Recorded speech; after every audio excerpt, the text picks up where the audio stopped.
video contains graphic descriptions of murder, sexual assault, and violence, which may be disturbing to some viewers. Viewer discretion is strongly advised. This content is intended for mature audiences only and may not be suitable for children or sensitive individuals. If you or someone you know is affected by the topics discussed, please consider seeking support from a trusted organization or mental health professional.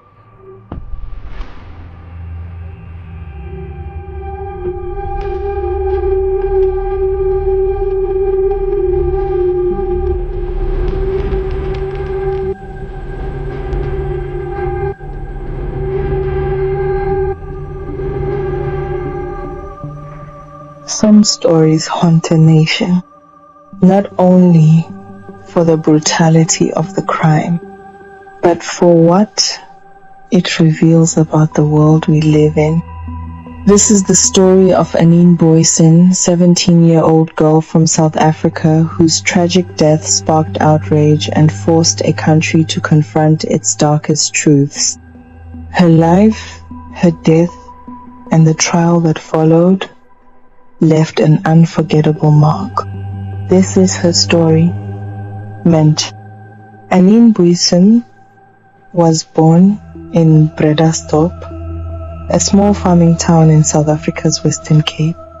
From the start, her life wasn't easy. Anene's biological mother struggled with personal issues and poverty. Eventually, Anene was placed in foster care, common reality for many children in South Africa's under-resourced rural areas. Her foster mother, Collier Olivier, became a central figure in her life. Collier wasn't just the guardian, she became the woman Anene called Mom. She tried to give her stability, love, and the structure that her early childhood had lacked. Anene grew up alongside several foster siblings. The Olivier household wasn't perfect, but it was a place of second chances. As Anene entered her teens, those close to her say she developed a tough exterior, but inside she was kind-hearted and determined. She was outspoken, brave, and wanted to stand out, not for trouble, but for doing something different.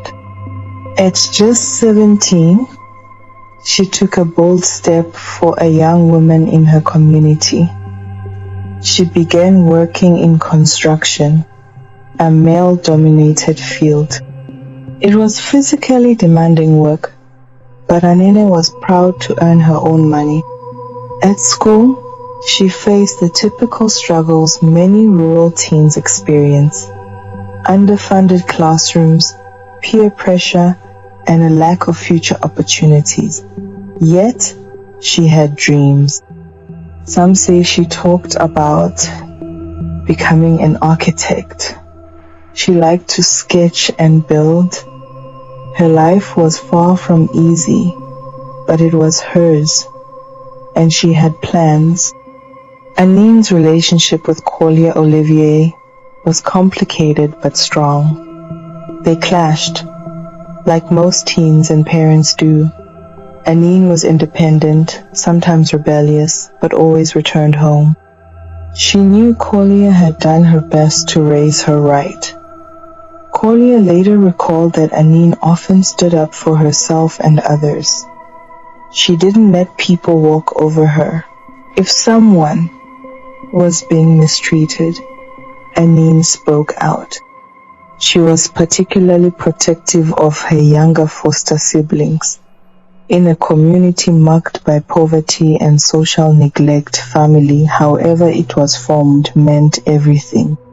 Friday, February 1st, 2013, Anene had finished work and decided to join friends at a local tavern Skiller's Place just a few blocks from her home.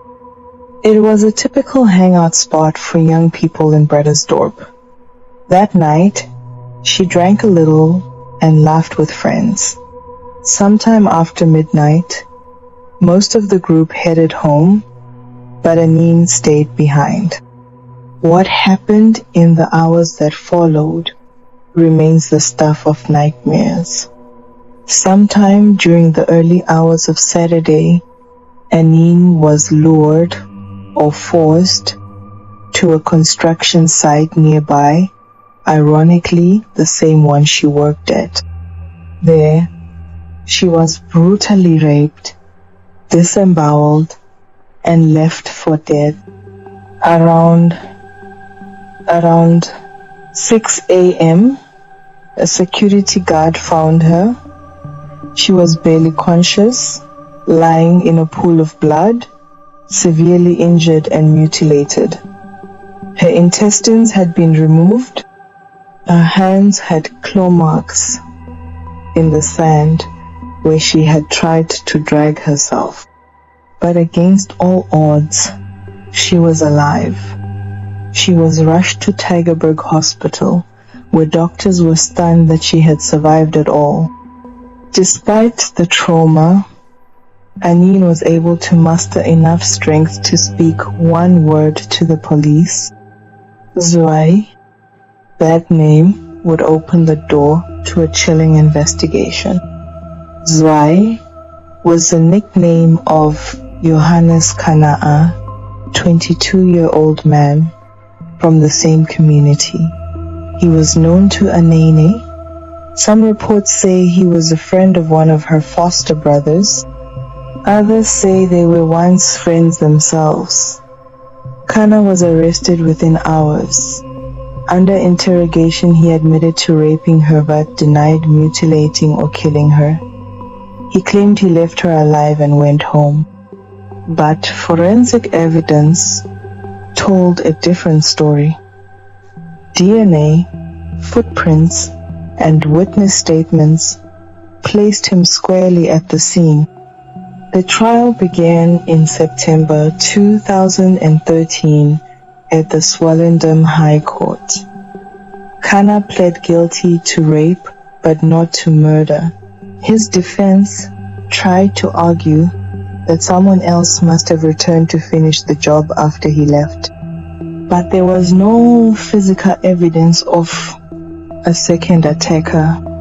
The court heard gruesome details: how Anene's body had been violated, how she had tried to fight back, and how her final moments were filled with unimaginable pain. Her dying declaration, Zwei carried enormous weight. In October 2013, Johannes Kana was found guilty of rape and murder. He was sentenced to 2 life terms in prison. Anene's death made headlines across the globe. In a country already struggling with violence against women, her case ignited nationwide outrage. Protests broke out. Activists demanded real change. The hashtag Justice for Anene trended.